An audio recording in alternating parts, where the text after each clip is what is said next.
Welcome to Shukla study point. आप सभी का स्वागत है आपके अपने YouTube channel Shukla study point में। मैं शिवम शुक्ला आप सभी दोस्तों का हार्दिक स्वागत करता हूं। आप लोगों के लगातार कमेंट आ रहे थे कि सर जी महासंग्राम revision class physical education and yoga का दे दीजिए, जिसमें हम तमाम प्रकार के प्रश्नों को, लगभग बहुत सारे ऑब्जेक्टिव प्रश्नों को जान सकें। तो लगभग 200 से अधिक ऑब्जेक्टिव टाइप के प्रश्नों को इस वीडियो के माध्यम से हम लोग डिस्कस करने का प्रयास करेंगे और बड़ी तीव्र गति से आगे बढ़ेंगे। ठीक है, तो फिजिकल एजुकेशन एंड योगा आपको पता होगा, आपको बीए, बीएससी, बीकॉम के सेकंड ईयर फोर्थ सेमेस्टर में आपको पढ़ना पड़ता है को करिकुलर विषय के रूप में, यानी कि अनिवार्य प्रश्न पत्र के रूप में। ठीक है, तो उसी के एक प्रकार से ये महासंग्राम रिवीजन क्लास है। तो आइए हम चर्चा करने का प्रयास करते हैं तीव्र गति से कि कौन कौन से ऐसे प्रश्न हैं जो कि आपकी परीक्षा में पूछे जाने वाले हैं। चलिए, पहला प्रश्न आपकी स्क्रीन पर जो है आ चुका है। मोटे व्यक्ति के आहार में कितनी कैलोरी कम करनी चाहिए? तो मोटे व्यक्ति के आहार में कितनी कैलोरी ऊर्जा कम करनी चाहिए भैया? 1000 कैलोरी कम कर देनी चाहिए। ऑप्शन नंबर इसका आ करेक्ट आंसर होगा। अगला प्रश्न आप देखिएगा। अगला प्रश्न है, स्वस्थ शरीर में ही स्वस्थ मस्तिष्क का विकास होता है, यह कथन किसका है? फटाफट से आप लोग बताने का प्रयास करेंगे। बहुत ही इंपॉर्टेंट कथन है, स्वस्थ शरीर में ही स्वस्थ मस्तिष्क का विकास होता है। यह कथन कहा था अरिस्टोटल ने, यानी अरस्तु महोदय ने। ऑप्शन नंबर आ करेक्ट आंसर हो जाएगा इसका।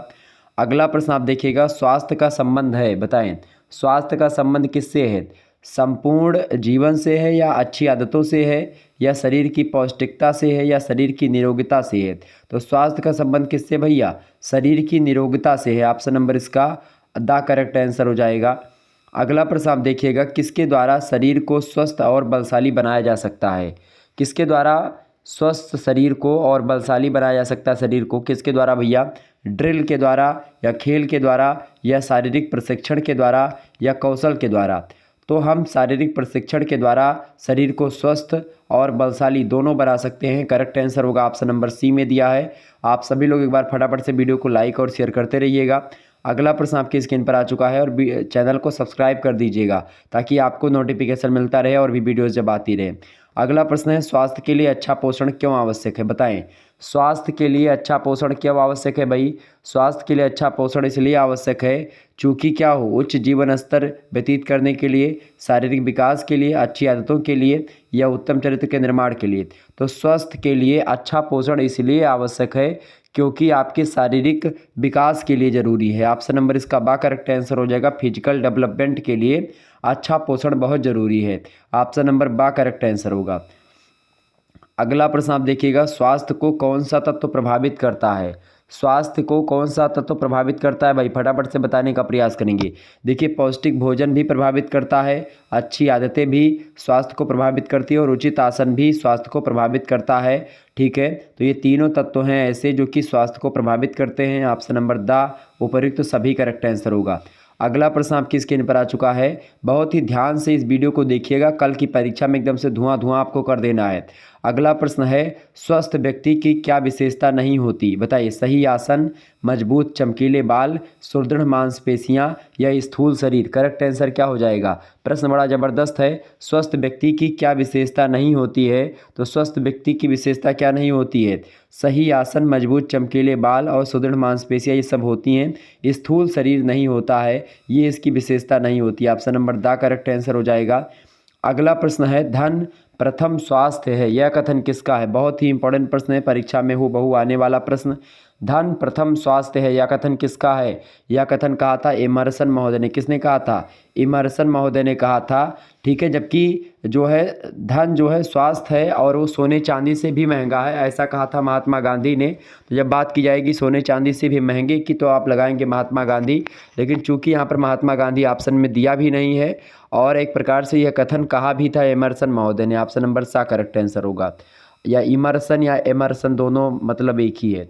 अगला प्रश्न है, स्वास्थ्य में निद्रा की क्या भूमिका होती है? बताएं भाई, स्वास्थ्य में निद्रा की क्या भूमिका होती है?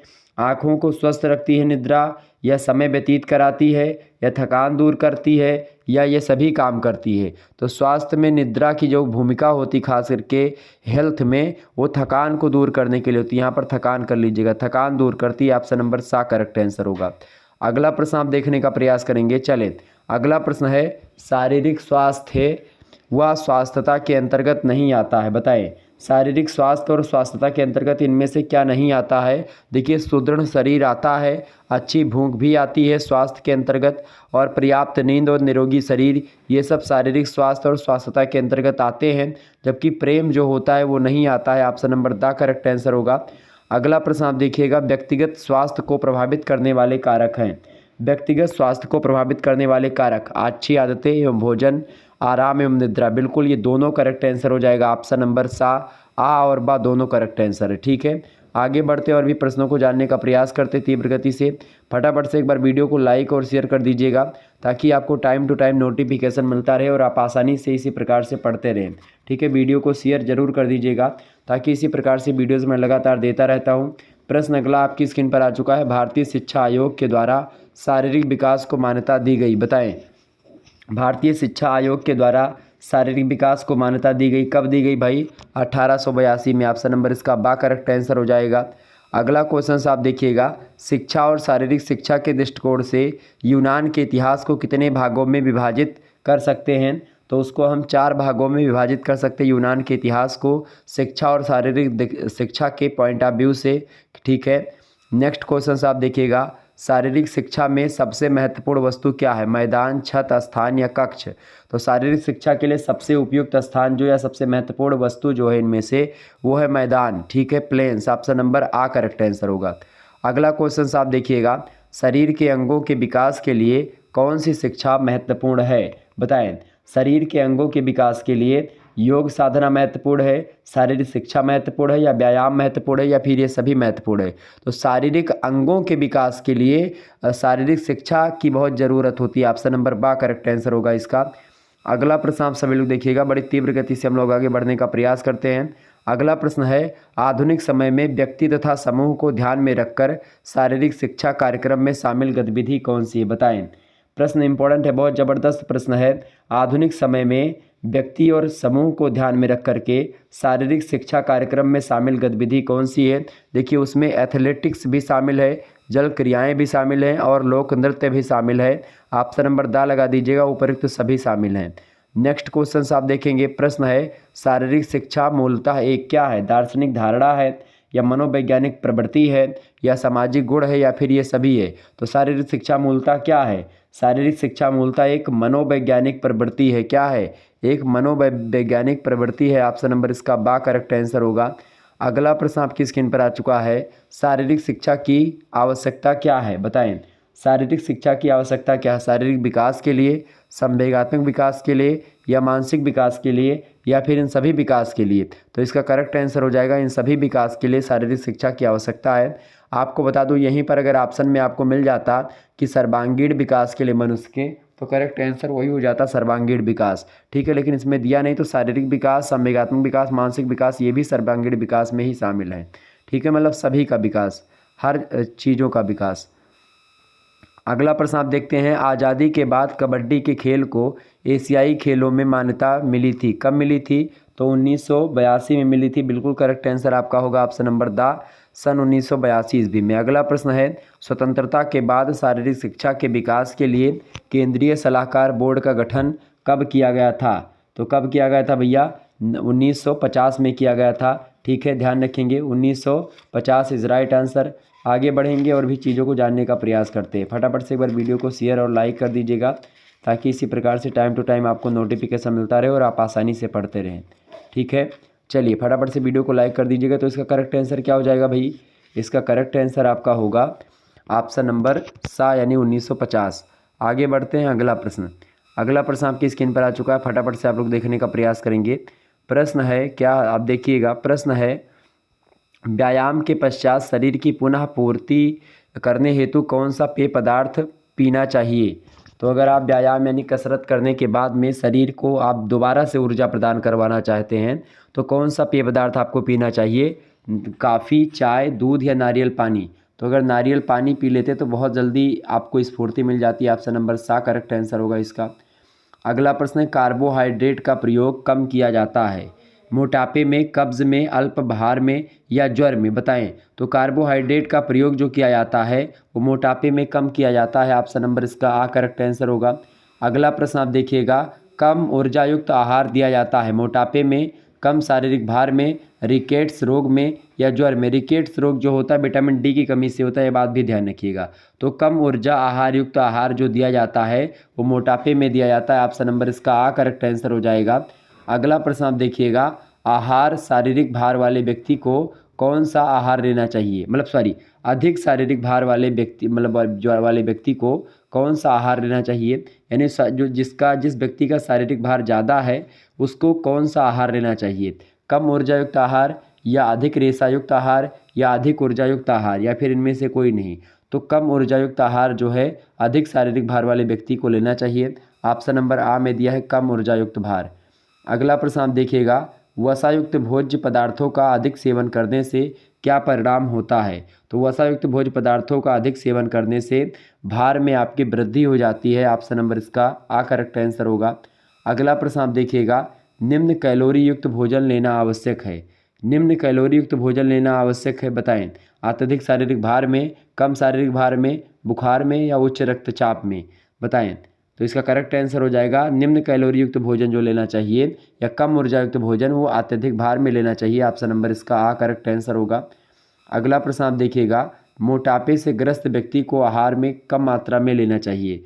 तो मोटापे से ग्रस्त व्यक्ति को आहार में कम मात्रा में लेना चाहिए वसा, ठीक है, फैट। ऑप्शन नंबर इसका आ करेक्ट आंसर हो जाएगा। ऑयली पदार्थ कम मात्रा में खाना चाहिए।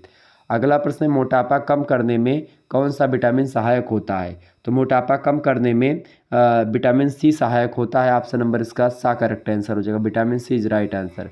अगला प्रश्न आपकी स्क्रीन पर आ चुका है, निम्न कैलोरी युक्त आहार प्रस्तावित किया जाता है मधुमेह में, मोटापे में या उच्च रक्तचाप में या फिर उपरोक्त सभी में। करेक्ट आंसर क्या होगा। तो निम्न कैलोरी युक्त आहार प्रस्तावित है किसमें भाई, मोटापे में भी, मधुमेह में भी और उच्च रक्तचाप में भी आप निम्न कैलोरी युक्त आहार मतलब कि ले सकते हैं। ऑप्शन नंबर इसका दा करेक्ट आंसर हो जाएगा। आगे देखिएगा, मोटापा का कारण है। मोटापा का क्या कारण है भाई, बताएं। देखिए, मोटापा का कारण है वसा का असंतुलन और अधिक कैलोरी युक्त भोजन। अगर फैट का असंतुलन हो गया और अगर ज़्यादा कैलोरी युक्त आप भोजन लेते हो तो आप मोटे हो जाओगे, मतलब मोटापा का यही कारण है। ऑप्शन नंबर सा करेक्ट आंसर हो जाएगा। आ और बा दोनों करेक्ट आंसर। आगे बढ़ते हैं, अगला प्रश्न। अगला प्रश्न आपकी स्क्रीन पर आ चुका है, फटाफट से आप लोग देखने का प्रयास करेंगे। वीडियो को शेयर और लाइक ज़रूर कर दीजिएगा, क्योंकि इसी प्रकार से वीडियो लगातार मैं आपको देता रहता हूँ, ठीक है। चलिए एक बार फटाफट से वीडियो को लाइक कर दीजिएगा और शेयर कर दीजिएगा। प्रश्न है, ताड़ासन से क्या लाभ है। शरीर में हल्कापन अनुभव होता है ताड़ासन से, बिल्कुल अनुभव होता है शरीर में। अगर आप ताड़ासन जो एक प्रकार से आसन है एक मतलब कि योग का, तो अगर आप उसको करते हैं तो एक प्रकार से शरीर हल्कापन होगा, मन स्फूर्ति प्राप्त करता है, ऊर्जा मिलती है मन को, रीढ़ की हड्डी भी मजबूत होती है ताड़ासन करने से। तो ऑप्शन नंबर दा लगा दीजिएगा। उपरोक्त तो सभी लाभ होते हैं ताड़ासन आसन से। अगला प्रश्न आप देखिएगा, योग एवं मानसिक स्वास्थ्य संबंधित है, क्योंकि योग एवं मानसिक स्वास्थ्य रिलेटेड हैं, आपस में संबंधित है। क्योंकि योग से क्या होता है, मानसिक क्षमताओं मतलब मानसिक दक्षताओं का विकास होता है, स्मरण शक्ति का भी विकास होता है, साथ ही साथ तर्क शक्ति का भी विकास होता है। ऑप्शन नंबर दा लगा देंगे, उपरोक्त तो सभी का विकास होता है। अगला प्रश्न आपकी स्क्रीन पर आ चुका है, प्राणायाम की दूसरी क्रिया है पूरक, प्रेषक, कुंभक या रेचक। तो प्राणायाम की जो दूसरी क्रिया है उसको क्या बोलते हैं, वो है रेचक, ठीक है। पहली है पूरक, दूसरी है रेचक। पहली पूरक, ठीक है, दूसरी रेचक और तीसरी होती है कुंभक। ध्यान रखेंगे, ये प्राणायाम की 3 क्रियाएं होती हैं। अगला प्रश्न आप देखिएगा, प्राणायाम का अभ्यास प्रतिदिन कितने मिनट तक करना चाहिए। तो प्राणायाम का अभ्यास प्रतिदिन लगभग 15 मिनट तक करना चाहिए। ऑप्शन नंबर इसका बा करेक्ट आंसर हो जाएगा। मोस्ट इंपॉर्टेंट प्रश्न है, परीक्षा में पूछा जा सकता है। अगला प्रश्न आप देखिएगा, प्राणायाम किस स्थान पर बैठकर किया जाना चाहिए, कुर्सी पर, मेज पर, बिस्तर पर या ज़मीन पर या इनमें से कोई नहीं। तो प्राणायाम जो है वो ज़मीन पर बैठ करके करना चाहिए। ऑप्शन नंबर सा करेक्ट आंसर होगा। अगला प्रश्न आप देखिएगा, एग्जाम की दृष्टि से बहुत महत्वपूर्ण है। प्रश्न है, अगर किसी व्यक्ति को उच्च रक्तचाप की समस्या है तो उसे इस प्राणायाम को अवश्य करना चाहिए। बताएं किस प्राणायाम को भाई। तो अगर उच्च रक्तचाप की समस्या है तो उसको करना चाहिए चंद्रभेदी प्राणायाम। ऑप्शन नंबर दा में दिया चंद्रभेदी प्राणायाम करेक्ट आंसर हो जाएगा। अगला प्रश्न आप देखिएगा, किसकी सिद्धि से भूख प्यास पर विजय प्राप्त होती है। शीतली प्राणायाम से, उज्जाई प्राणायाम से, चंद्रभेदी प्राणायाम से या फिर सूर्यभेदी प्राणायाम से। तो खास करके भूख प्यास पर विजय प्राप्त कर लेता है वो आदमी शीतली प्राणायाम के द्वारा। ऑप्शन नंबर आ करेक्ट आंसर होगा। अगला प्रश्न आप देखिएगा, हमारे हृदय एवं फेफड़ों को सशक्त बनाता है। भस्त्रिका प्राणायाम, उज्जाई प्राणायाम, सूर्यभेदी प्राणायाम या फिर प्लाविनी प्राणायाम। तो हमारे हृदय और फेफड़ों को सशक्त कौन सा बनाता है? भस्त्रिका प्राणायाम, ऑप्शन नंबर आ करेक्ट आंसर होगा। अगला प्रश्न है, भूख बढ़ती है किससे? अनुलोम विलोम से, कपालभाति से, प्लाविनी प्राणायाम से या उज्जाई प्राणायाम से। तो भूख किससे बढ़ती है? अनुलोम विलोम करने से। ऑप्शन नंबर इसका आ करेक्ट आंसर होगा। आगे बढ़ते हैं, अगला प्रश्न आपकी स्क्रीन पर आ चुका है। इंपॉर्टेंट प्रश्न है परीक्षा की दृष्टि से आपके, तो इसलिए मैंने सोचा कि आज के वीडियो के माध्यम से हम बहुत सारे प्रश्नों के बारे में समझ लें, ताकि आपको कोई दिक्कत ना हो और आप आसानी से हर एक चीज़ को समझ पाएँ। ठीक है, समझ में आ रही चीज़ें? चलिए अगला प्रश्न क्या है? अगला प्रश्न है, अच्छे स्वास्थ्य की पहचान है, बताएं। छरहरा बदन होगा तो अच्छा स्वास्थ्य होगा, या चमकीले बाल होंगे, या सुदृढ़ मांसपेशियां होंगी। तो मैं आपको बताऊं, चमकीले बाल मतलब अच्छे स्वास्थ्य के होते चमकीले बाल भी होंगे, छरहरा बदन होगा, सुदृढ़ मांसपेशियां होंगी, ये सब अच्छे स्वास्थ्य की ही पहचान है। Option number the correct answer हो जाएगा, उपयुक्त सभी। अगला क्वेश्चन आप देखिएगा, प्रश्न है, स्वास्थ्य पूर्ण रूप से मनुष्य की शारीरिक, मानसिक एवं सामाजिक स्थिति है, केवल रोगों की अनुपस्थिति मात्र नहीं है। स्वास्थ्य की यह परिभाषा किसने दी है, बताएं। तो स्वास्थ्य की परिभाषा किसने दी भाई? विश्व स्वास्थ्य संगठन के द्वारा दी गई है, WHO के द्वारा दी गई है, ध्यान रखेंगे। ऑप्शन वर्ल्ड हेल्थ ऑर्गेनाइजेशन जिसको कहते हैं। ऑप्शन नंबर आ करेक्ट आंसर होगा। अगला प्रश्न आप देखेंगे, उत्तम स्वास्थ्य हेतु, प्रश्न बड़ा ज़बरदस्त है। प्रश्न क्या है भाई? उत्तम स्वास्थ्य हेतु आवश्यक है संतुलित आहार बिल्कुल आवश्यक है, प्रदूषित रहित स्वच्छ वातावरण यानी प्रदूषण ना हो, स्वच्छ वातावरण का होना भी परम आवश्यक है उत्तम स्वास्थ्य के लिए। इसके अलावा घर का शांत और प्रसन्न वातावरण, बिल्कुल ये तीनों आवश्यक हैं उत्तम स्वास्थ्य के लिए, अच्छे स्वास्थ्य के लिए। Option number the correct answer हो जाएगा, उपयुक्त सभी। अगला प्रश्न आप देखिए, परीक्षा में आ सकता है। प्रश्न है, सकारात्मक स्वास्थ्य क्या है, बताएं। सकारात्मक स्वास्थ्य क्या है? स्वास्थ्य मानसिक दृष्टिकोण, या संवेगात्मक संतुलन, या शारीरिक स्वस्थता। तो सकारात्मक स्वास्थ्य जो होते हैं, अगर मानसिक दृष्टिकोण भी आपका स्वस्थ है, संवेगात्मक यानी इमोशनली भी आप एक प्रकार संतुलित हैं, वेल कंट्रोल हैं, शारीरिक स्वस्थ भी हैं आप, तो ये सब होता है सकारात्मक स्वास्थ्य। Option number the correct answer होगा, उपयुक्त तो सभी। अगला प्रश्न आप देखिएगा, एक स्वस्थ मस्तिष्क वाले व्यक्ति की क्या विशेषता होती है? वो चिंता से मुक्त होता है, कल्याण की भावना भी रखता है, और स्फूर्ति उसके बदन में होती है। बिल्कुल करेक्ट आंसर है, एक स्वस्थ मस्तिष्क वाले व्यक्ति की विशेषता ये सभी होती हैं। Option number the correct answer होगा। अगला प्रश्न आ चुका है, ये प्रश्न हमेशा पूछा जाता है और अब की बार भी पूछा जाएगा। प्रश्न है, विश्व स्वास्थ्य दिवस कब मनाया जाता है, बताएं। विश्व स्वास्थ्य दिवस कब मनाया जाता है? 7 मई को, या 7 अप्रैल को, या 7 जून को, या 7 जुलाई को। करेक्ट आंसर क्या होगा इसका? बताने, फटाफट से बताने का प्रयास करेंगे। विश्व स्वास्थ्य दिवस कब मनाया जाता है? तो विश्व स्वास्थ्य दिवस जो मनाया जाता है वो 7 अप्रैल को मनाया जाता है। ऑप्शन नंबर इसका बा करेक्ट आंसर हो जाएगा। अगला प्रश्न बहुत इंपॉर्टेंट प्रश्न है। अगला प्रश्न देखिएगा, मोटापे का मूल्यांकन करने की विधि कौन सी है? तो मोटापे का मूल्यांकन करने वाली विधि होती है BMI।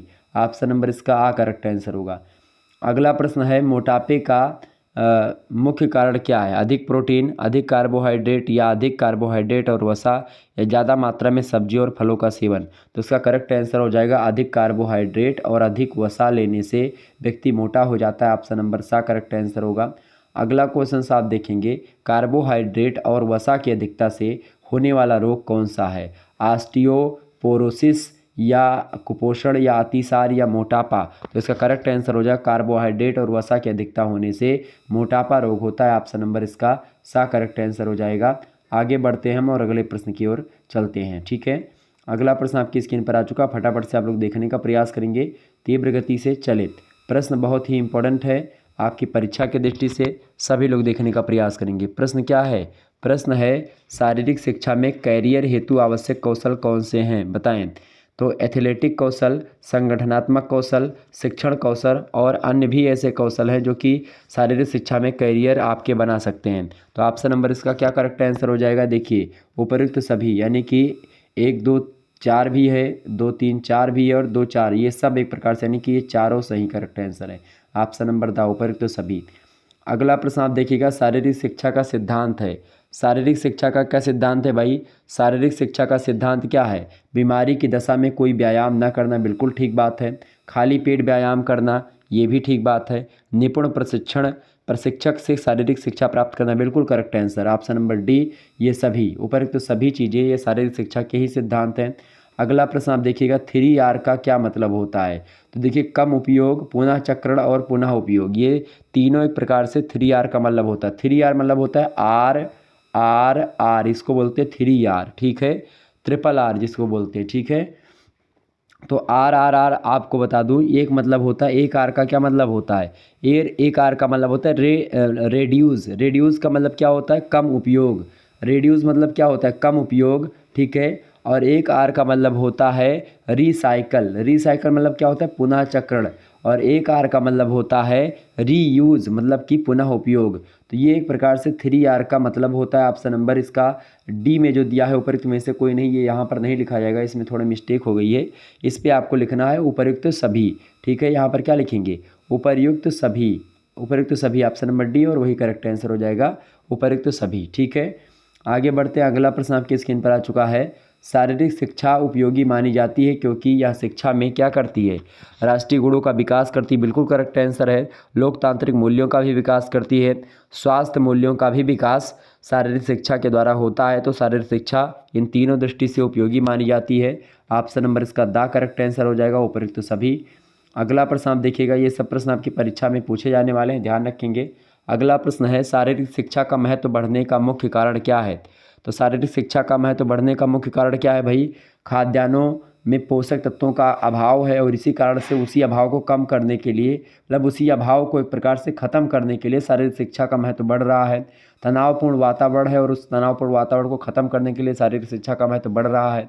विभिन्न रोग फैल रहे हैं, और उन्हीं रोगों को ख़त्म करने के लिए शारीरिक शिक्षा का महत्व आज वर्तमान में बढ़ रहा है।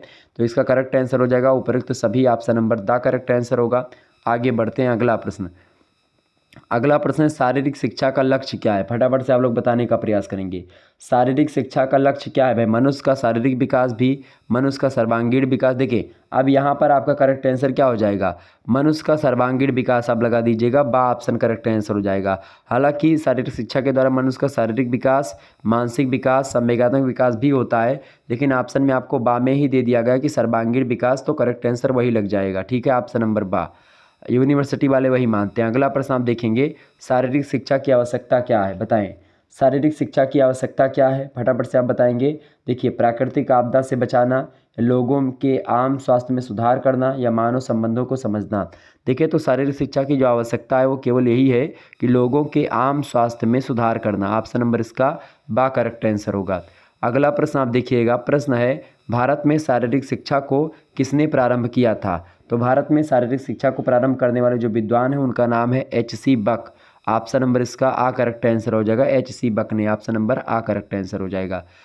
अगला प्रश्न आप देखिएगा, प्रश्न इंपॉर्टेंट है, देखेंगे सभी लोग एक बार फटाफट से वीडियो को शेयर और लाइक कर दीजिएगा। चैनल पर नए हैं तो सब्सक्राइब कर दीजिएगा।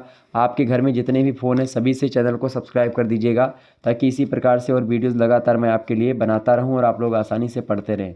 चलिए मैं आगे बढ़ने का प्रयास करता हूँ तीव्र गति से। बहुत ही इंपॉर्टेंट प्रश्नों को आप लोग जान रहे हैं और बहुत अच्छे तरीके से पढ़ रहे हैं, बड़ा अच्छा लग रहा है मुझे पढ़ाते वक्त भी। और इसी प्रकार से डेली अगर आप पढ़िए तो कोई भी परीक्षा आप पास कर सकते हैं। अगला प्रश्न आप देखिएगा, आपकी स्क्रीन पर आ चुका है। प्रत्येक प्राणायाम की शुरुआत से पहले कौन सा प्राणायाम किया जाता है। इंपॉर्टेंट प्रश्न है, बताएं। प्रत्येक प्राणायाम की शुरुआत से पहले कौन सा प्राणायाम किया जाता है। उज्जाई प्राणायाम, सूर्यभेदी प्राणायाम, नाड़ी शोधन प्राणायाम, या अनुलोम विलोम। तो प्रत्येक प्राणायाम की शुरुआत से पहले सबसे पहले नाड़ी शोधन प्राणायाम किया जाता है। ऑप्शन नंबर इसका सा करेक्ट आंसर होगा। अगला प्रश्न आप देखिएगा, किस प्राणायाम से नाड़ियों की शुद्धि होती है तथा इन्हें मजबूती मिलती है। तो वो मिलती किससे, नाड़ी शोधन प्राणायाम से ही नाड़ी की शुद्धि होती है और मजबूती भी मिलती है नाड़ियों को। Option number the correct answer होगा। अगला प्रश्न है, मूर्छा प्राणायाम का शाब्दिक अर्थ क्या है। मूर्छा प्राणायाम का शाब्दिक अर्थ क्या है भाई, बेहोशी। ऑप्शन नंबर इसका आ करेक्ट आंसर हो जाएगा। अगला क्वेश्चन आपकी स्क्रीन पर आ चुका है, शाब्दिक अर्थ की बात कर रहा है। अगला प्रश्न है, किस प्राणायाम के संबंध में कहा जाता है कि यह क्रोध, लोभ, मोह तथा ईर्ष्या से मुक्ति दिलाता है। तो ये किस प्राणायाम के संबंध में कहा जाता है भैया, ये कहा जाता है प्लावनी प्राणायाम के संबंध में। ऑप्शन नंबर इसका आ करेक्ट आंसर होगा। बहुत ही इंपॉर्टेंट प्रश्न ये सब हो रहे हैं।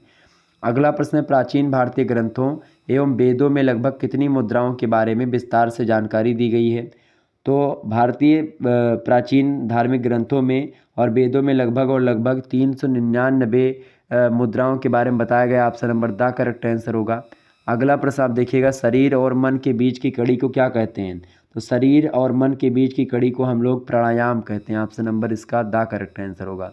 अगला प्रश्न है, शास्त्रोक्त विधि से अपनी श्वास प्रश्वास को रोक लेना ये क्या कहलाता है? तो शास्त्रोक्त विधि से अपनी सांस प्रश्वास को रोक लेना इसी को बोला जाता है प्राणायाम। ऑप्शन नंबर बा करेक्ट आंसर होगा इसका। अगला प्रश्न आप देखिएगा, नियंत्रित गति से श्वास लेने की क्रिया को क्या कहते हैं? पूरक, कुंभक, भेदक या शीतली? तो नियंत्रित गति से श्वास लेने की जो क्रिया होती है उसको पूरक कहा जाता है। ऑप्शन नंबर इसका आ करेक्ट आंसर होगा। मोस्ट इंपॉर्टेंट प्रश्न है। अगला प्रश्न आप देखिएगा, अंदर ली हुई श्वास को क्षमता के अनुसार रोक करके रखने की मतलब रोक कर रखने की जो क्रिया होती है उसको क्या कहते हैं? आपने अंदर श्वास ले ली और उसको एक प्रकार से अपनी क्षमता के अनुसार आपने रोक लिया तो उस क्रिया को हम लोग कहते हैं कुंभक। ठीक है, ऑप्शन नंबर इसका सा करेक्ट आंसर होगा। आगे बढ़ते हैं। अगला प्रश्न आपकी स्क्रीन पर आ चुका है, जठर अग्नि बढ़ती है जिससे पाचन क्रिया सुव्यवस्थित होती है एवं शरीर की तीनों ग्रंथियां खुल जाती हैं। इसका करेक्ट आंसर क्या हो जाएगा? तो जठर अग्नि बढ़ती है जिससे पाचन क्रिया सुव्यवस्थित होती है एवं शरीर की तीनों ग्रंथियां खुल जाती हैं। इसका करेक्ट आंसर हो जाएगा किस प्राणायाम से? जो है शीतली प्राणायाम से ऐसा होता है। ऑप्शन नंबर इसका द करेक्ट आंसर होगा। अगला प्रश्न है, सभी प्रकार की चरम समस्या मिट जाती किस प्राणायाम से? कपालभाति से, शीतकारी से, उज्जाई से या फिर प्लावनी से? तो सभी प्रकार की चरम समस्या मिट जाती कपालभाति से। ऑप्शन नंबर इसका आ करेक्ट आंसर होगा। अगला प्रश्न है, निम्न में से कौन सा प्राणायाम बहुत कठिन माना जाता है?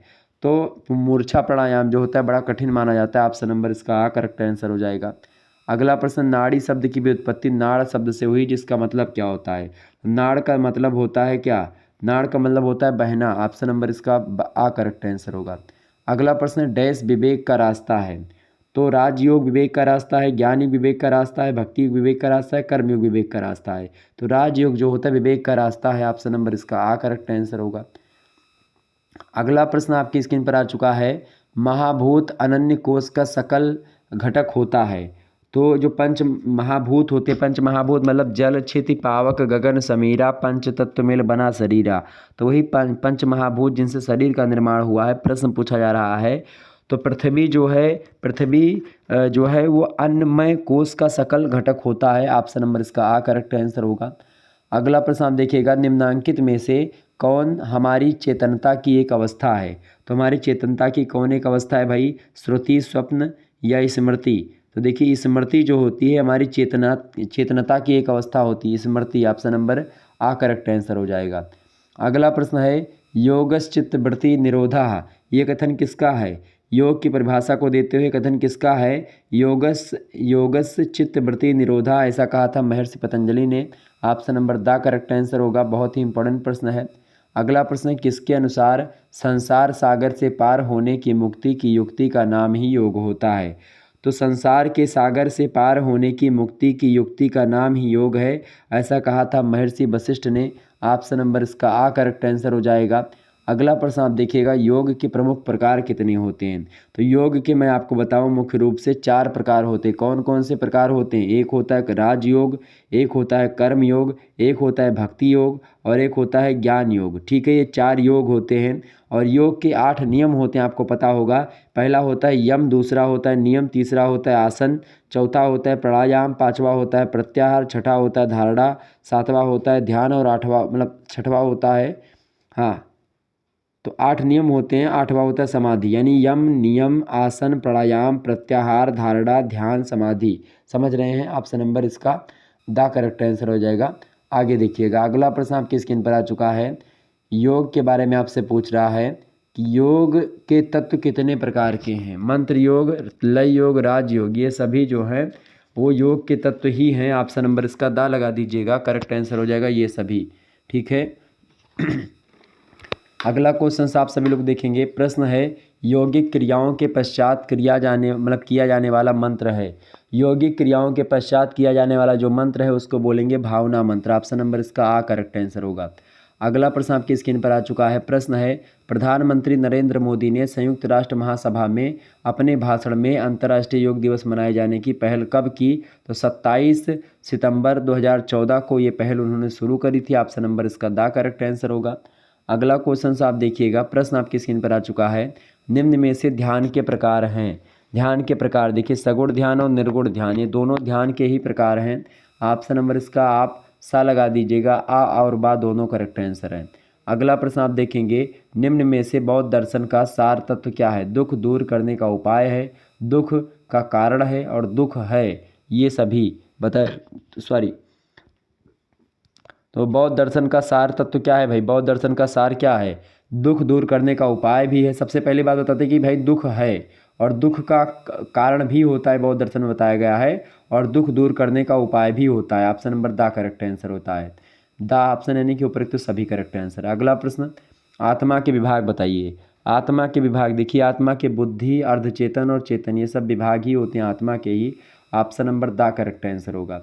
अगला क्वेश्चन आप देखिएगा, मन के अंगों को कितने भागों में बांटा गया है? तो मन के अंगों को 3 भागों में बांटा गया। ऑप्शन नंबर सा करेक्ट आंसर होगा। अगला प्रश्न आपकी स्क्रीन पर आ चुका है।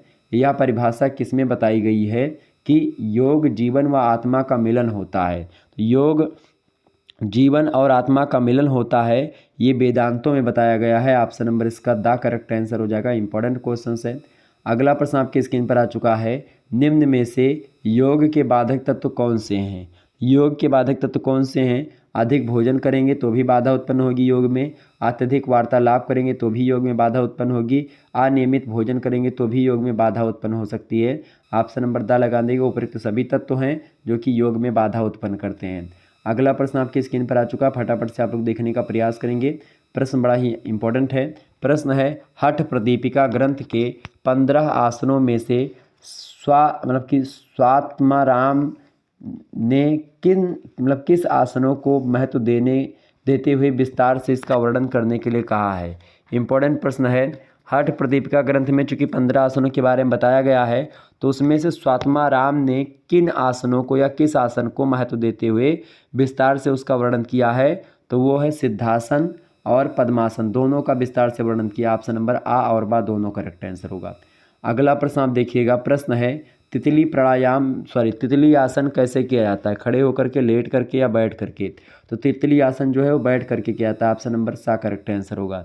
अगला क्वेश्चन आप देखेंगे। प्रश्न है, निम्न में से कौन सा आसन बैठ कर किया जाता है? ताड़ासन, दंडासन, चक्रासन, या फिर एक प्रकार से इनमें से कोई नहीं? तो इनमें से जो आसन बैठ कर किया जाता है उसको बोलते हैं दंडासन। ऑप्शन नंबर इसका सा करेक्ट आंसर होगा। अगला प्रश्न आप देखिएगा, योग आसनों का राजा कौन है? इनमें से बताएं। शीर्षासन, चक्रासन, वज्रासन, योगासन। तो चक्रासन जो होता है ये योग आसनों का राजा होता है, चक्रासन। अगला प्रश्न है, योग आसन का मतलब क्या होता है? शक्ति, अवस्था या दृष्टि, या फिर ये जो है शक्ति और अवस्था दोनों? तो योगासन का मतलब होता है शक्ति और अवस्था दोनों। ऑप्शन नंबर आ और बा दोनों करेक्ट आंसर हो जाएगा। D option is right answer. अगला प्रश्न, निम्न में से किसी आसन के सबसे अंत में किया जाने वाला आसन कौन सा है? किसी भी आसन के सबसे अंत में किया जाने वाला आसन जो होता है उसको बोलते हैं शवासन। ऑप्शन नंबर इसका बा करेक्ट आंसर होगा। अगला प्रश्न है, खड़े होकर के कितने प्रकार के आसन किए जाते हैं? तो खड़े होकर के लगभग 15 प्रकार के आसन किए जाते हैं। ऑप्शन नंबर बा करेक्ट आंसर हो जाएगा। इंपॉर्टेंट प्रश्न है, परीक्षा की दृष्टि से रट लीजिएगा। अगला प्रश्न आपकी स्क्रीन पर आ चुका है, फटाफट से आप लोग देखने का प्रयास करेंगे और सभी लोग वीडियो को शेयर भी कर दीजिएगा ताकि इसी प्रकार से और भी वीडियोस मैं आपके लिए लाता रहूं और आप लोग बड़े ही आसानी से पढ़ते रहें। ठीक है। अगला प्रश्न आपकी स्क्रीन पर आ चुका है, किस प्राणायाम को करते समय व्यक्ति मधुमक्खी या भ्रमर की भांति गुंजन करता है? भ्रामरी प्राणायाम में, उज्जाई प्राणायाम में, भास्त्रिका प्राणायाम में, या फिर शीतली प्राणायाम में? तो खास करके ये भ्रामरी प्राणायाम में इसको करते समय व्यक्ति जो होता है मधुमक्खी या भ्रमर की भांति गुंजन करता है। भ्रामरी प्राणायाम। ऑप्शन नंबर इसका आ करेक्ट आंसर होगा। अगला प्रश्न आपकी स्क्रीन पर आ चुका, भास्त्रिका का शाब्दिक अर्थ क्या है? तो भास्त्रिका का शाब्दिक अर्थ होता है धौंकनी। ठीक है, क्या होता है? धौंकनी, इसका शाब्दिक अर्थ होता है भास्त्रिका का, ध्यान रखेंगे। अच्छा, नज़ला, खांसी, दमा, हृदय और पाइल्स रोगों का अंत किस आसन से होता है भाई? तो सूर्यभेदी प्राणायाम अगर आप करते हैं तो नज़ला, खांसी, दमा, हृदय और पाइल्स जैसे रोगों को ख़त्म किया जा सकता है। ठीक है, ये बात ध्यान रखिएगा। उज्जाई प्राणायाम कैसे किया जाता है भाई? लेट कर और बैठ कर दोनों तरीके से आप कर सकते हैं। योग जीवन जीने की कला है। ये कथन किसने कहा था? ओशो ने कहा था कि योग जो होता है वो जीवन जीने की कला होती है। ओके, ये बात ध्यान रखिएगा। आगे बढ़ते हैं और अगले प्रश्न की ओर। अगला प्रश्न आपके स्क्रीन पर आ चुका है। प्रश्न बहुत ही ज़बरदस्त है। आप सभी लोग वीडियो को लाइक और शेयर करते रहिएगा ताकि इसी प्रकार से और लगातार वीडियोज़ मैं देता रहूँ। इससे पहले 2 3 4 5 मॉडल पेपर लगभग फिजिकल एजुकेशन एंड योगा के मैं ऑलरेडी दे चुका हूँ और आप लोगों ने उनको देखा नहीं है तो देख लीजिएगा। और बाकी यह वीडियो तो मैं दे ही रहा हूँ, इसमें भी बहुत सारे प्रश्नों को हमने ऐसे रखे हैं जो कि बहुत ही ज़्यादा महत्वपूर्ण है। देखिए प्रश्न है, याज्ञवल्क्य संहिता में नियम के कितने अंग हैं? बताएं। याज्ञवल्क्य संहिता जो है उसमें नियम के कितने अंग हैं? तो नियम के उसमें 10 अंग बताए गए। कितने अंग भैया? 10 अंग बताए गए हैं। अच्छा यही नहीं, याज्ञवल्क्य संहिता में नियम के 10 अंग बताए गए हैं और यम जो होता है उसके 10 नियम बताए गए हैं। आसन के भी 10 अंग बताए गए हैं और प्राणायाम के भी 10 मतलब 3 अंग बताए गए हैं। 5 प्रत्याहार बताए गए हैं, ठीक है। 5 धारणाएं बताई गई हैं। ध्यान के 6 अंग बताए गए हैं। समाधि का 1 अंग बताया गया है। तो इस प्रकार से याज्ञवल्क्य संहिता में नियम के 10 अंग के साथ ही साथ 10 यम, 8 आसन, 3 प्राणायाम, 5 प्रत्याहार, 5 धारणा और 6 ध्यान और 1 समाधि के बारे में बताया गया है। अगला क्वेश्चन साहब देखिएगा, इनमें से पतंजलि के अनुसार 5 प्रकार के यम कौन से हैं? तो 5 प्रकार के यम कौन से इनमें से भाई बताएं। तो 5 प्रकार के यम में एक तो आता है आपका अहिंसा, एक है सत्य, एक है अस्तेय, एक है ब्रह्मचर्य और एक है अपरिग्रह। Option number the correct answer हो जाएगा। अगला क्वेश्चन साहब देखिएगा, अंतर्राष्ट्रीय योग दिवस कब मनाया जाता है? बताएं। अंतर्राष्ट्रीय योग दिवस कब मनाया जाता है? 20 जून को, 21 जून को, 22 जून को, 25 जून को। तो अंतर्राष्ट्रीय योग दिवस आप सभी को पता होगा 21 जून को मनाया जाता है और ये परीक्षा में प्रश्न पूछा भी जाता है क्योंकि ये प्रश्न बिना ये पेपर ही नहीं बन सकता, मतलब ये प्रश्न आना एकदम से तय ही है, ये बात ध्यान रखिएगा, ठीक है। अगला प्रश्न है, भ्रामरी प्राणायाम मन को शांत एवं क्रोध को दूर करने के लिए है। उत्तम प्राणायाम, गंभीर प्राणायाम, शोधक प्राणायाम या फिर विलोम प्राणायाम। तो भ्रामरी प्राणायाम मन को शांत करने एवं क्रोध को दूर करने के लिए एक उत्तम प्राणायाम माना जाता है, अच्छा प्राणायाम माना जाता है। ऑप्शन नंबर इसका आ करेक्ट आंसर होगा। आगे बढ़ते हैं। अगला प्रश्न है, उज्जाई प्राणायाम का अभ्यास किस प्रकार किया जाता है? लेट करके, बैठ करके या खड़े होकर के? तो इसको लेट करके और बैठ करके दोनों तरीके से आप कर सकते हो उज्जाई प्राणायाम को। ऑप्शन नंबर इसका द करेक्ट आंसर हो जाएगा। आ और बा दोनों करेक्ट आंसर हैं। अगला प्रश्न आप देखिएगा, अनुलोम विलोम प्राणायाम में विलोम का अर्थ क्या होता है? तो अनुलोम माने होता है सीधा और विलोम का मतलब होता है उल्टा, ठीक है। तो यहाँ पर विलोम के मतलब पूछा गया, विलोम का अर्थ, विलोम का मतलब होता है उल्टा। ऑप्शन नंबर सा करेक्ट आंसर होगा। अगला प्रश्न है, मस्तिष्क के अग्रभाग को क्या कहते हैं? कपाल, शुभ संकल्प या आज्ञा चक्र या फिर रेचक? तो मस्तिष्क के अग्रभाग को कपाल कहा जाता है। ऑप्शन नंबर इसका आ करेक्ट आंसर होगा। अगला प्रश्न आपकी स्क्रीन पर आ चुका है, भास्त्रिका प्राणायाम एक संस्कृत शब्द होता है तो उसका नाम है धौंकनी। ऑप्शन नंबर इसका सा करेक्ट आंसर हो जाएगा। अगला प्रश्न आपकी स्क्रीन पर आ चुका है, ताड़ासन के द्वारा होने वाला लाभ। ताड़ासन के द्वारा शरीर का स्नायु तंत्र ठीक रहता है, कद में वृद्धि भी होती है, ये भी लाभ है। फेफड़े को बल प्राप्ति होती है और तनाव में कमी होती है, ये भी लाभ होता है। इसके अलावा और भी जो है ताड़ासन के और भी कई लाभ होते हैं, जैसे कि आपको मैं बता दूं, कंधों और कमर का जो दर्द होता है वो भी ठीक हो जाता है इससे, ये बात ध्यान रखिएगा। ओके, आगे बढ़ते हैं और भी चीज़ों को जानने का प्रयास करते हैं। फटाफट से एक बार वीडियो को लाइक और शेयर जरूर कर दीजिएगा, ठीक है। अच्छा, पंच महाभूत कौन कौन से हैं? एक पृथ्वी है, एक जल है, एक आकाश है, एक अग्नि है और एक वायु है, ठीक है। ये बात ध्यान रखिएगा। ओके, आगे बढ़ते हैं। अगला प्रश्न आपकी स्क्रीन पर आ चुका, फटाफट से आप लोग देखने का प्रयास करेंगे। वह आसन जिसमें शरीर की आकृति गोमुख के समान होती है, वह आसन कौन सा है? तो उस आसन को हम बोलते हैं गोमुखासन, ठीक है। वह आसन जिसमें शरीर की आकृति गोमुख के समान होती है उसको गोमुखासन बोलते हैं। ऑप्शन नंबर सा में दिया करेक्ट आंसर हो जाएगा। अगला प्रश्न है, सूर्य नमस्कार में कितने आसनों का योग है? सूर्य नमस्कार में कितने आसनों का योग है भैया? तो 12 आसनों का योग है। ऑप्शन नंबर इसमें यहाँ पर 12 कर लीजिएगा, कहीं कहीं पर 10 भी मिलता है लेकिन 12 आसन ज़्यादा इंपॉर्टेंट है। 12 आसन आपको ऑप्शन नंबर द में करेक्ट आंसर हो जाएगा।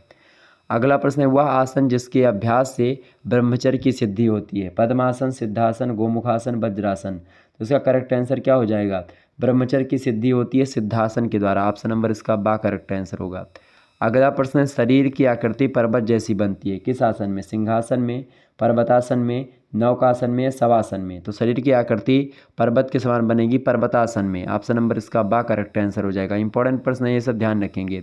अगला प्रश्न है सिंहासन से क्या होता है? सिंहासन से स्नायु संस्थान को शक्ति जो है प्राप्त होती, बिल्कुल ठीक है। इसके अलावा मन शक्तिशाली और स्थिर भी होता है। ये दोनों करेक्ट आंसर है, आ और बा दोनों करेक्ट आंसर है। ऑप्शन नंबर सा करेक्ट आंसर होगा। अगला प्रश्न है विद शब्द का क्या अर्थ है? विद शब्द का मतलब होता है जानना, ठीक है। ऑप्शन नंबर इसका सा करेक्ट आंसर हो जाएगा। विद से ही बना हुआ है वेद, ठीक है। और वेद का मतलब होता है ज्ञान या जानना। अगला क्वेश्चन आप देखेंगे, वेद के 6 तकनीकी शब्दों को क्या या तकनीकी विषयों को क्या कहा जाता है? तो वेद के जो 6 तकनीकी विषय हैं उनको हम वेदांग कहते हैं। ऑप्शन नंबर सा में दिया करेक्ट आंसर हो जाएगा। अगला प्रश्न आप सभी लोग देखेंगे। अगला प्रश्न आपके स्क्रीन पर आ चुका है, प्रत्येक योग शिक्षक को अभ्यास सन्न प्रारंभ करना चाहिए। तो प्रत्येक योग शिक्षक को अभ्यास सन्न जो प्रारंभ करना चाहिए वो क्रिया के साथ प्रारंभ करना चाहिए। ऑप्शन नंबर दा करेक्ट आंसर हो जाएगा, ठीक है। आगे बढ़ते हैं। अगला प्रश्न आपके स्क्रीन पर आ चुका है, सगुण ध्यान के रूप हैं, बताएं। सगुण ध्यान के रूप हैं जो है पादस्थ ध्यान या रूपस्थ ध्यान? तो सगुण ध्यान के जो रूप हैं ये दोनों होते हैं, एक तो पादस्थ ध्यान और एक रूपस्थ ध्यान। ऑप्शन नंबर इसका सा करेक्ट आंसर हो जाएगा। आ और बा दोनों करेक्ट आंसर हो जाएगा। और इसके अलावा तमाम प्रकार के प्रश्न आप लोग जान रहे हैं, ठीक है। अच्छा, हस्त मुद्राएं कितनी होती हैं? तो 10 होती हैं। सर्वश्रेष्ठ आसन किसे माना जाता है भैया? सर्वश्रेष्ठ आसन आप लोग बताओ, अभी मैंने बताया था किसे माना जाता है, सभी लोग बताने का प्रयास करेंगे। चलिए आगे बढ़ते हैं और भी चीज़ों को जानने का प्रयास करते हैं। तो अभी तक आप लोगों ने योग वगैरह के बारे में समझा। अच्छा, अंतर्राष्ट्रीय शिक्षा केंद्र स्थापित कब किया गया था? तो 21 जून को भी स्थापित किया गया था, ठीक है। ये बात ध्यान रखिएगा। पाचन प्रणाली के लिए कौन सा आसन इंपॉर्टेंट है? तो वज्रासन इंपॉर्टेंट है। अनुलोम विलोम किस रोग में लाभप्रद होता है? तो पित्त, नजला, अस्थमा, इन सभी में अनुलोम विलोम करने वाले व्यक्ति का ये ठीक हो जाता है, ठीक है। योग दर्शन के रचयिता कौन है भाई? पतंजलि, महर्षि पतंजलि जो हैं योग दर्शन के रचयिता हैं, ये बात ध्यान रखिएगा, ओके।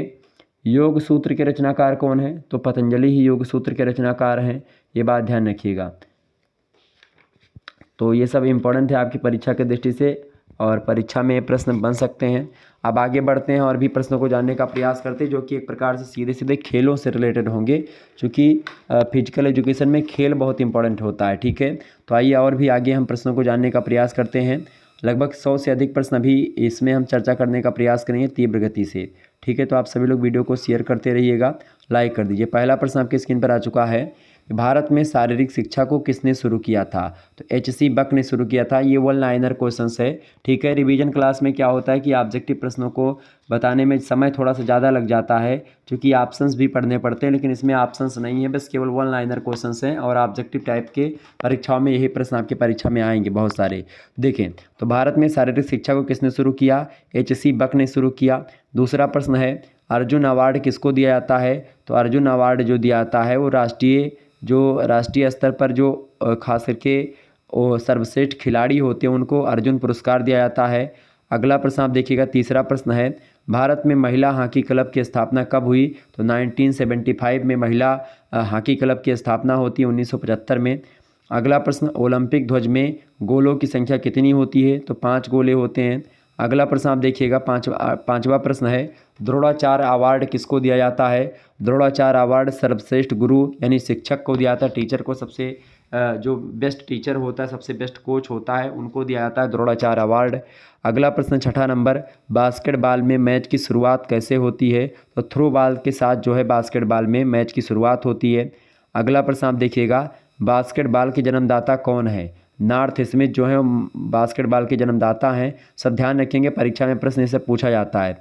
अगला प्रश्न आप देखिएगा, बास्केटबॉल कोर्ट की माप कितनी होती है? तो बास्केटबॉल कोर्ट की जो माप होती है वो 28 गुणे 15 मीटर के आसपास होती है, मतलब 28 लंबा और 15 चौड़ा, ठीक है। अगला प्रश्न है, खो खो मैदान की माप क्या होती है? 29 गुणे 16, 29 मीटर लंबा और 16 मीटर चौड़ा खो खो मैदान की माप होती है। ध्यान रखेंगे, ये सब प्रश्न बहुत इंपॉर्टेंट है, आपकी परीक्षा में ये प्रश्न पूछे भी गए हैं। अगला क्वेश्चन आप देखेंगे, अभ्यास का नियम को और किस नाम से हम जानते हैं? तो उपयोग और अनुपयोग का नियम अभ्यास के नियम को भी कहते हैं। अगला प्रश्न आप देखिएगा, विभिन्न संस्थानों के खिलाड़ियों के मध्य आयोजित की जाने वाली प्रतियोगिता क्या कहलाती है? तो उसको बोलते हैं एक्स्ट्राम्यूरलस, ठीक है।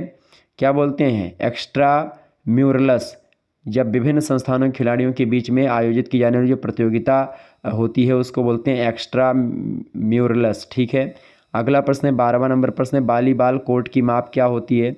तो 18 मीटर जो है लंबा होता है और 9 मीटर चौड़ा होता है। ठीक है, वॉलीबॉल का जो माप होता है। अगला प्रश्न है किसी संस्थान की 4 दीवारों, अच्छा वॉलीबॉल कोर्ट जो होता है ऐसे होता है, आपको मैं बता दूं, यहाँ पर इतना लंबा हो गया। अब देखिए ये बीच में एक प्रकार से नेट गड़ा होता है, दोनों पोल एक प्रकार से उसे चीने से बाहर होते हैं। ठीक है, यहाँ पर नेट गड़ा होता है। तो ये एक प्रकार से देखिए ये पूरी लंबाई जो है ये 9 मीटर के आसपास है, सॉरी ये पूरी लंबाई 18 मीटर के आसपास है। ठीक है, 18 मीटर है, पूरी लंबाई 18 मीटर होती है, आसपास नहीं एकदम एग्जैक्ट 18 मीटर होती है लंबाई पूरी। ठीक है, और ये जो चौड़ाई होती है ये चौड़ाई 9 मीटर होती है। ठीक है, और चौड़ाई ये भी 9 मीटर होती है, ये भी 18 मीटर होती है। लेकिन अगर आप देखिएगा तो ये वाली जो लंबाई होती है केवल एक ही कोट यानी नेट से इधर का केवल ये भी 9 मीटर होता है, ये भी 9 मीटर होता है, ये भी 9 मीटर होता है और ये भी 9 मीटर होता है। यानी कि एक प्रकार से अगर ये पोल देखा जाए ये वाला तो ये पोल होता है, ये एक प्रकार से एक वर्ग 9 मीटर का बनाता है। ठीक है, और एक वर्ग 9 मीटर का ये बनाता है। समझ में आई चीज़ें? तो ये होता है वॉलीबॉल का ग्राउंड। अगला क्वेश्चन आप देखेंगे 13वां प्रश्न है किसी संस्थान की 4 दीवारों के अंदर आयोजित की जाने वाली प्रतियोगिता क्या कहलाती है? तो उसको बोलते हैं एक्स्ट्रा म्यूरल्स। ठीक है, अगला प्रश्न है बास्केटबॉल की बॉल का भार कितना किलोग्राम मतलब कितना होता है? 622 ग्राम का होता है बास्केटबॉल की बॉल का भार। अगला प्रश्न है 15वां नंबर क्रिकेट खेल में कितने एम्पायर होते हैं? तो 3 एम्पायर होते हैं। एक एम्पायर एक प्रकार से लेग के आसपास खड़ा होता है, लेग एम्पायर, और एक होता है सामने खड़ा होता है एकदम से, और एक होता है थर्ड एम्पायर जिसको आप बोलते हैं। ठीक है, तो 3 एम्पायर होते हैं क्रिकेट खेल में।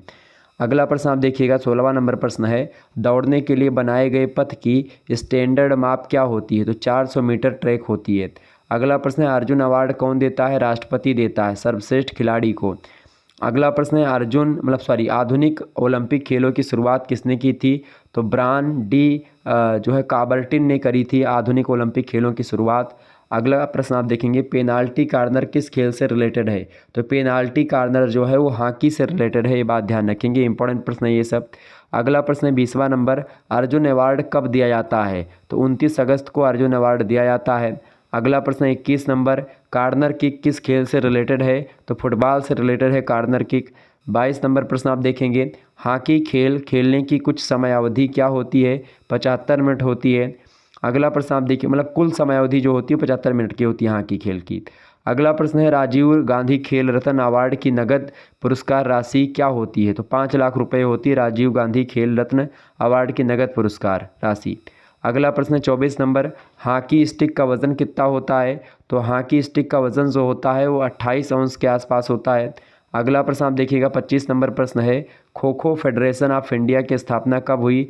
तो kho kho federation of India की स्थापना 1960 ईस्वी में हुई। अगला प्रश्न आप देखेंगे पेनाल्टी थ्रो किस खेल से या पेनाल्टी थ्रो जो शब्द है वो किस खेल से रिलेटेड है? तो ये हैंडबॉल और वाटर पोलो से भी रिलेटेड है। अगला प्रश्न आप देखेंगे बास्केटबॉल में एक और एक का नियम कब लागू होता है? तो टीम के साथ फाउल के पश्चात सभी फाउल पर जो है एक और एक का नियम लागू होता है। पेनाल्टी थ्रो जो शब्द है ये खास करके किस खेल संबंधित है? तो ये है हैंडबॉल और वाटर पोलो। अगला प्रश्न है भारतीय यानी 28 नंबर प्रश्न है भारतीय ओलंपिक संघ का गठन किस वर्ष हुआ है और इसका प्रथम अध्यक्ष कौन था? तो 1927 में भारतीय ओलंपिक संघ का गठन किया गया और इसके अध्यक्ष थे डॉक्टर दोराबजी टाटा। ठीक है, ये बात ध्यान रखेंगे, ये सब प्रश्न आपकी परीक्षा में पूछे जा सकते हैं, बहुत ही इंपॉर्टेंट प्रश्न है। अगला क्वेश्चन से आप देखेंगे बैडमिंटन के एकल मैच में दोनों खिलाड़ियों का अंक 29 बराबर होने पर क्या निर्णय होगा? लगातार 2 अंक प्राप्त करने वाला विजेता होगा। अगला क्वेश्चन से आप देखेंगे, अगला प्रश्न आपकी स्क्रीन पर आ चुका है 30 नंबर प्रश्न आप देखेंगे। प्रश्न क्या है फटाफट से एक बार वीडियो को लाइक और शेयर कर दीजिएगा ताकि आपको टाइम टू टाइम नोटिफिकेशन मिलता रहे और आप इसी प्रकार से वीडियोस को जानते रहें। अगला प्रश्न है डिस्कल थ्रो का लैंडिंग सेक्टर कितने डिग्री का होता है? 34.92 डिग्री का होता है। अगला प्रश्न है भारतीय हॉकी के इतिहास में हॉकी का जादूगर किसे कहा जाता है? तो मेजर ध्यानचंद को हॉकी का जादूगर कहा जाता है। अगला प्रश्न है आधुनिक बास्केटबॉल का आविष्कार किसने किया? जेम्स ए नाइस्मिथ ने आधुनिक बास्केटबॉल का आविष्कार किया। 33 नंबर प्रश्न है इंटरनेशनल वॉलीबॉल फेडरेशन का गठन कब किया गया? तो 1947 ईस्वी में इंटरनेशनल वॉलीबॉल फेडरेशन का गठन किया गया। 34 नंबर प्रश्न आप देखेंगे आधुनिक ओलंपिक खेलों के जनक कौन थे? तो आधुनिक ओलंपिक खेलों के जनक हैं बैरन पियरे डी कूबर्टिन। नेक्स्ट क्वेश्चन राष्ट्रीय खेल दिवस यानी 35 नंबर राष्ट्रीय खेल दिवस कब मनाया जाता है? 29 अगस्त को राष्ट्रीय खेल दिवस के रूप में मनाया जाता है। 36 नंबर प्रश्न है भारत का सर्वाधिक प्राचीन फुटबॉल क्लब कौन सा है? उसको बोलते हैं मोहन बगान फुटबॉल क्लब। अगला प्रश्न 37 नंबर जिम्नास्टिक में वाल्ट स्पर्धा के लिए रनवे यानी धावन पथ की लंबाई कितनी होती है? तो उसकी लंबाई होती 20 मीटर। ठीक है। 38 नंबर क्वेश्चन आप देखेंगे प्रश्न है हॉकी खेल में मैच किससे प्रारंभ होता है? तो बैक पास से हॉकी खेल में मैच प्रारंभ होता है। 39 नंबर प्रश्न आपकी स्क्रीन पर आ चुका है वॉलीबॉल खेल में टेक्निकल टाइम आउट का समय कितना होता है? तो 60 सेकंड का समय होता है। अगला क्वेश्चन आप देखेंगे 40 नंबर है जो है स्टीपल चेस दौड़ की मानक दूरी क्या होती है? तो 3000 मीटर के आसपास होती है। 41 नंबर क्वेश्चन आप देखें क्रिकेट पिच की चौड़ाई कितनी होती है? 9 फीट होती है। अगला प्रश्न है 42 नंबर प्रश्न है फुटबॉल टीम में कितने खिलाड़ी होते हैं? तो 16 खिलाड़ी होते हैं। हॉकी टीम में कुल कितने खिलाड़ी होते हैं? उसमें भी 16 होते हैं। बास्केटबॉल टीम में कितने खिलाड़ी होते हैं? 12 खिलाड़ी। हैंडबॉल टीम में कितने खिलाड़ी होते हैं? 14 खिलाड़ी होते हैं। ये सब ध्यान रखिएगा, परीक्षा में प्रश्न पूछा जाता है। अगला प्रश्न है वाटर पोलो मैच में गोल पोस्ट की चौड़ाई क्या होती है? वाटर पोलो मैच में गोल पोस्ट की चौड़ाई 3 मीटर होती है। ध्यान रखेंगे, इंपॉर्टेंट प्रश्न है। अगला प्रश्न 47 नंबर 16 वर्ष तक के बच्चों के लिए क्रिकेट की कौन सी प्रतियोगिता होती रहती है या होती है? तो विजय मर्चेंट ट्रॉफी जो है ये 16 वर्ष तक के बच्चों के लिए क्रिकेट की ट्रॉफी कही जाती है, विजय मर्चेंट ट्रॉफी। अगला प्रश्न है भारत में हॉकी का ओलंपिक स्वर्ण पदक अंतिम बार किस ओलंपिक में जीता था? बताएं। 1980 के मास्को ओलंपिक में भारत ने हॉकी का ओलंपिक स्वर्ण पदक जीता था। अगला प्रश्न है 49 नंबर महाराजा रणजीत सिंह स्वर्ण कप किस खेल से रिलेटेड है? तो हॉकी से रिलेटेड है। 50 नंबर क्वेश्चन आप देखेंगे बेसबॉल वर्ल्ड सीरीज की शुरुआत कब की गई? तो 1903 ईस्वी में बेसबॉल वर्ल्ड सीरीज की शुरुआत की गई थी। ध्यान रखिएगा ये कब? 1903 में। अगला प्रश्न है 51 नंबर प्रश्न आप देखिएगा वॉलीबॉल में गेंद का वजन कितना होता है? तो 270 से लेकर के 280 ग्राम जो है वजन होता है वॉलीबॉल में गेंद का वॉलीबॉल के। अगला प्रश्न है बेसबॉल की प्रत्येक टीम में कितने खिलाड़ी होते हैं? 9 खिलाड़ी होते हैं बेसबॉल की प्रत्येक टीम में। अगला प्रश्न 53 नंबर बॉक्सिंग के मुकाबले 3-3 मिनट के कितने चक्रों में संपन्न होते हैं? तो 10 से 12 चक्र में बॉक्सिंग के मुकाबले 3-3 मिनट के जो है संपन्न होते हैं 10 से 12 चक्र में। 54 नंबर प्रश्न है लंबी कूद में गिरने का परिक्षेत्र कितना होता है? 10 × 2.75 मीटर जो होता है ये लंबी कूद में गिरने का परिक्षेत्र होता है। 55 नंबर प्रश्न है पुरुष 110 मीटर बाधा दौड़ के लिए बाधाओं की ऊंचाई कितनी होती है? तो 1.067 मीटर होती है। 56 नंबर क्वेश्चन आप देखेंगे मुक्केबाजी जिस स्थान पर कराई जाती है उसे क्या कहते हैं? तो उसको रिंग कहते हैं। अगला प्रश्न 57 नंबर किस खेल के खिलाड़ी के लिए या के द्वारा शिन गार्ड का प्रयोग किया जाता है? तो फुटबॉल खिलाड़ी के द्वारा शिन गार्ड का प्रयोग किया जाता है। अगला प्रश्न आपकी स्क्रीन पर आ चुका है, फटाफट से एक बार वीडियो को लाइक और शेयर कर दीजिएगा ताकि टाइम टू टाइम आपको नोटिफिकेशन मिलता रहे। 58 नंबर प्रश्न है जूडो खेल में प्रतियोगिता एरिया कितना होता है? 14 × 14 मीटर होता है। अगला प्रश्न है दौड़ प्रारंभ की स्थिति में कितनी दूरी से अधिक दूरी दौड़ में धावक हाथ से जमीन को नहीं स्पर्श कर सकता है? तो 300 मीटर से अधिक दूरी। अगला प्रश्न 60वां नंबर प्रश्न है भारत का सर्वोच्च खेल पुरस्कार कौन सा है? अर्जुन पुरस्कार। 61 नंबर प्रश्न है फुटबॉल के खेल की अवधि कितनी होती है? 90 मिनट होती है। अगला प्रश्न है आधुनिक वॉलीबॉल का आविष्कार किसने किया है? जी मॉर्गन ने किया है आधुनिक वॉलीबॉल खेल का आविष्कार। अगला प्रश्न ये बहुत इंपॉर्टेंट प्रश्न है, प्रश्न आपकी परीक्षा में आएगा। YMCA की स्थापना कब और किसने की थी? 1920 ईस्वी में HC बक ने करी थी। ध्यान रखेंगे, बहुत इंपॉर्टेंट प्रश्न है। अगला प्रश्न है भारतीय उड़न सिख का क्या नाम है? उसका नाम है मिल्खा सिंह। ऑप्शन क्या है इसका नाम? मिल्खा सिंह है भारतीय उड़न सिख यानी जो फ्लाइंग जेट। अगला प्रश्न है बास्केट रिंग का व्यास कितना होता है? 45 सेंटीमीटर होता है। 66 नंबर प्रश्न है मैराथन दौड़ की दूरी कितनी होती है? 42.195 किलोमीटर दूरी होती है मैराथन दौड़ की। अगला प्रश्न आप देखिएगा 67 नंबर प्रश्न है, हॉकी मैच की खेल अवधि कितनी होती है? 70 मिनट होती है हॉकी मैच की खेल अवधि। 68 नंबर क्वेश्चन है, महिला भाला का वजन कितना होता है? तो 600 ग्राम होता है महिला भाला का वजन। 69 नंबर प्रश्न है, वॉलीबॉल टीम में कितने खिलाड़ी होते हैं? तो प्रत्येक टीम में 6 खिलाड़ी होते हैं। अगला प्रश्न है, खो खो टीम में कितने खिलाड़ी होते हैं? 12 खिलाड़ी होते हैं। 71 नंबर प्रश्न है, एक दिवसीय अंतर्राष्ट्रीय क्रिकेट मैच में पावर प्ले कौन साइड लेता है? तो केवल बैटिंग साइड को मिलता है पावर प्ले। ठीक है। अगला प्रश्न है, अंतर्राष्ट्रीय ओलंपिक समिति के अध्यक्ष का चुनाव कितने वर्षों के लिए होता है? तो 8 वर्षों के लिए होता है अंतर्राष्ट्रीय ओलंपिक समिति के अध्यक्ष का चुनाव। अगला प्रश्न आप सभी लोग देखने का प्रयास करेंगे और तीव्र गति से आगे बढ़िएगा। सभी लोग वीडियो को शेयर कर दीजिएगा ताकि इसी प्रकार से मैं बहुत ही तीव्र गति से आपके लिए प्रश्नों को लाता रहूं। ठीक है, ये सब ध्यान रखिएगा, आपके लिए बहुत इंपॉर्टेंट है। अच्छा, घेरंड संहिता का नाम आप लोगों ने सुना होगा, तो घेरंड संहिता के उपदेशक कौन है? तो घेरंड संहिता के उपदेशक कौन है? घेरंड मुनि स्वयं है। ठीक है, ये सब ध्यान रखिएगा। तंत्रिका तंत्र से के जो विकार होते हैं, तंत्रिका तंत्र में नर्वस सिस्टम में जो विकार होते हैं, उन विकार को कौन दूर करता है? तो प्राणायाम से वो विकार सारे दूर हो जाते हैं, ये बात ध्यान रखिएगा। थायराइड की समस्या किस प्राणायाम से मिटती है? कपालभाति करने से थायराइड की समस्या भी मिट जाती है। ये सब भी ध्यान रखेंगे, परीक्षा की दृष्टि से बहुत महत्वपूर्ण है। अगला प्रश्न है 72 नंबर प्रश्न आप देखिएगा, अंतर्राष्ट्रीय ओलंपिक समिति के अध्यक्ष का चुनाव कितने वर्षों के लिए होता है? तो 8 वर्षों के लिए होता है अंतर्राष्ट्रीय ओलंपिक समिति के अध्यक्ष का चुनाव। अगला प्रश्न है 73 नंबर, क्रिकेट खेल में स्टंप्स की चौड़ाई कितनी होती है? तो 9 इंच होती है क्रिकेट खेल में स्टंप्स की चौड़ाई। अगला प्रश्न है 74 नंबर प्रश्न है, बास्केटबॉल खेल का समय कितना होता है? 10 मिनट से 4 क्वार्टर होता है। 10 मिनट में 4 क्वार्टर ये बास्केटबॉल खेल का समय होता है, ध्यान रखेंगे।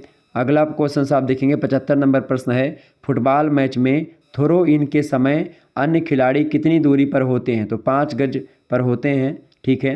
अगला क्वेश्चन आप देखेंगे 76 नंबर प्रश्न है, वर्तमान समय में कुश्ती का प्रत्येक मुकाबला कितने मिनट का होता है? 6 मिनट का होता है वर्तमान समय में कुश्ती का प्रत्येक मुकाबला। नेक्स्ट क्वेश्चन से 77 नंबर प्रश्न आपकी स्क्रीन पर आ चुका है, लॉर्ड्स का मैदान कहाँ स्थित है? लॉर्ड्स का मैदान इंग्लैंड में स्थित है। ठीक है, आगे देखें। अगला प्रश्न है 78 नंबर, द्रोणाचार्य पुरस्कार कब आरंभ हुआ देना? द्रोणाचार्य पुरस्कार जो मिलना प्रारंभ हुआ 1985 में दिया गया पहली बार। अगला प्रश्न है 79 नंबर, प्रश्न है क्रिकेट का पहला विश्व कप कब हुआ? मतलब कब हुआ? तो क्रिकेट का पहला विश्व कप जो हुआ है 1975 ईस्वी में हुआ। अगला प्रश्न है 80 नंबर, हॉकी के वर्तमान स्वरूप का जन्म कहाँ पर हुआ था? तो हॉकी का जो वर्तमान स्वरूप है इसका निर्माण जो हुआ है इंग्लैंड में हुआ है। अगला क्वेश्चन से आप देखेंगे 81 नंबर प्रश्न है, फुटबॉल में गेंद का वजन कितना होता है? 396 ग्राम से 453 ग्राम के आसपास होता है फुटबॉल में गेंद का वजन। 82 नंबर क्वेश्चन है, भारत में पहली बार ओलंपिक में कब भाग लिया? भारत ने ओलंपिक में पहली बार कब भाग लिया भाई? 1920 ईस्वी में भाग लिया पहली बार। 83 नंबर प्रश्न है, टेबल टेनिस किस देश का राष्ट्रीय खेल है? तो चाइना का राष्ट्रीय खेल है टेबल टेनिस। ठीक है। अगला क्वेश्चन से आप देखेंगे, अगला प्रश्न आपकी स्क्रीन पर आ चुका है 84 नंबर, आधुनिक ओलंपिक खेल का आरंभ हुआ, बताएं आधुनिक ओलंपिक खेल कब आरंभ हुए? तो 1896 ईस्वी से आरंभ हुए। अगला प्रश्न है 85 नंबर, बास्केटबॉल खेल कैसे आरंभ किया जाता है? तो बाल को उछाल करके बास्केटबॉल खेल का आरंभ किया जाता है। अगला प्रश्न 86 नंबर, 400 मीटर महिला बाधा दौड़ में बाधाओं की ऊंचाई क्या होती है? तो 0.76 मीटर जो है वो मतलब बाधाओं की ऊंचाई होती है महिला मतलब 400 मीटर महिला बाधा दौड़ में। ठीक है। अगला प्रश्न आप देखिए 87 नंबर प्रश्न है, पुरुषों के लिए भाले का वजन कितना होता है? तो 800 ग्राम होता है पुरुषों के लिए। अगला प्रश्न, महिलाओं के लिए हैंडबॉल का अधिकतम वजन कितना होता है? तो 400 ग्राम होता है। आगे देखिएगा, अगला प्रश्न आपकी स्क्रीन पर आ चुका है, फटाफट से आप सभी लोग देखिएगा, इंपॉर्टेंट क्वेश्चन है। 89 नंबर प्रश्न आपकी स्क्रीन पर आ चुका है, बहुत ही ज़बरदस्त तरीके से आप लोग पढ़ रहे हैं। तो लगभग हम लोग जो है ये जो है लगभग 20 मिनट में पिछले हमने लगभग 80 से ज़्यादा प्रश्नों को जान लिया और उससे पहले हमने 100 से अधिक प्रश्नों को 40 मिनट में जाना था। ठीक है, तो इस प्रकार से आपके 200 प्रश्न तो हो ही जाए, मतलब 200 प्रश्न से अधिक ही आज की वीडियो के माध्यम से आप लोग जानेंगे। 89 नंबर प्रश्न है, हैंडबॉल खेल क्षेत्र की क्या माप होती है? 40 मीटर लंबा और 20 मीटर चौड़ा ये हैंडबॉल खेल क्षेत्र की माप होती है। 90 नंबर प्रश्न है, फेडरेशन कप प्रतियोगिता किस खेल से संबंधित है? तो ये फुटबॉल से रिलेटेड है। 91 नंबर प्रश्न है, बास्केटबॉल की गेंद का अधिकतम भार कितना होता है? तो बास्केटबॉल की गेंद का अधिकतम भार होता है 650 ग्राम। अगला क्वेश्चन आप देखिएगा, वाटर पोलो टीम में कितने खिलाड़ी होते हैं? तो 7 खिलाड़ी होते हैं। 93 नंबर प्रश्न है, एक धावन पथ में एक लाइन की चौड़ाई कितनी होती है? 1.22 मीटर होती है। अगला क्वेश्चन आप देखेंगे, प्रश्न 94 नंबर, ओलंपिक ध्वज में 5 छल्लों का संबंध क्या होता है? 5 महाद्वीपों से रिलेटेड है 5 छल्ले। ठीक है। अगला प्रश्न है 95 नंबर क्वेश्चन से, भारतीय खेल प्राधिकरण की स्थापना कब हुई थी? 1984 ईस्वी में भारतीय खेल प्राधिकरण की स्थापना हुई। 96 नंबर क्वेश्चन आप देखेंगे, ओलंपिक खेलों में ओलंपिक शुभंकर की प्रथा कब और कहाँ से शुरू हुई? तो 1968 ईस्वी में मैक्सिको से शुरू होती है। अगला प्रश्न आप देखिएगा, 97 नंबर प्रश्न है, लंबी दूरी की दौड़ में धावकों द्वारा पूरे किए गए चक्रों का रिकॉर्ड कौन रखता है? तो लैप स्कोरर जो होता है वो लंबी दूरी की दौड़ में धावकों द्वारा पूरे किए गए चक्रों का रिकॉर्ड रखता है। अगला क्वेश्चन आप देखेंगे, 98 नंबर प्रश्न है, कबड्डी खेल में रेडर को कम से कम कितने विपक्षी खिलाड़ियों की उपस्थिति में बोनस अंक प्राप्त होता है? तो 6 खिलाड़ियों को बोनस अंक प्राप्त होता है। 99 नंबर प्रश्न है, वॉलीबॉल का जन्मदाता देश कौन सा है? तो अमेरिका है। अगला क्वेश्चन है, बेटन एक्सचेंज जोन की रेखा किस रंग की होती है? तो किस रंग की होती है भैया? वो लाल रंग की होती है। किस रंग की होती है? लाल रंग की होती है। बेटन एक्सचेंज जोन की जो रेखा होती है वो लाल रंग की होती है। तो इस प्रकार से आप लोगों ने बहुत सारे प्रश्नों के बारे में एक ही वीडियो के माध्यम से जान लिया। तो ये लगभग 100 प्रश्न तो यही हो गए आपके, ये जो वन लाइनर थे 100 क्वेश्चन ये आपके हो गए। इसके बाद में बाकी ये प्रश्न 100 से अधिक जो ऑब्जेक्टिव प्रश्नों को मैंने आपको बताया। तो इस प्रकार से आपका ये रिवीजन क्लास संपन्न होता है और बहुत ही तीव्र गति से हमने लगभग एक ही घंटे में 200 से अधिक ऑब्जेक्टिव टाइप के प्रश्नों को जान लिया तीव्र गति से। तो एक प्रकार से ये स्पीड इसमें बहुत आपने देखा होगा और बहुत ही अच्छे तरीके से भी बताने का भी प्रयास किया हमने। ये महासंग्राम रिवीजन क्लास थी 2023 की परीक्षाओं के लिए। Physical education and yoga BA BSc BCom सभी के लिए इंपॉर्टेंट है। सेमेस्टर 4th यानी कि BA सेकंड ईयर के 4th सेमेस्टर में यानी कि BA द्वितीय वर्ष चतुर्थ सेमेस्टर में आपको BA BSc BCom में प्राथमिक मतलब फिजिकल एजुकेशन एंड योगा पढ़ना होता है। यानी कि फिजिकल एजुकेशन का मतलब क्या होता है? शारीरिक शिक्षा, और योगा का मतलब होता है योगा। तो इसके बारे में आपको जानना होता है। ठीक है। तो 200 इंपॉर्टेंट ऑब्जेक्टिव टाइप के प्रश्नों को आज की वीडियो के माध्यम से आप लोगों ने समझा। इससे पहले लगभग 5 से 6 मॉडल पेपर और कई विश्वविद्यालयों के क्वेश्चन पेपर को हमने सॉल्व करवाया है। प्ले लिस्ट में आपको वीडियोस मिल जाएगी, आप आसानी से उन वीडियोस को देख लीजिएगा। बहुत बहुत धन्यवाद, मिलते हैं फिर नेक्स्ट वीडियो में। तब तक के लिए जय हिंद जय भारत।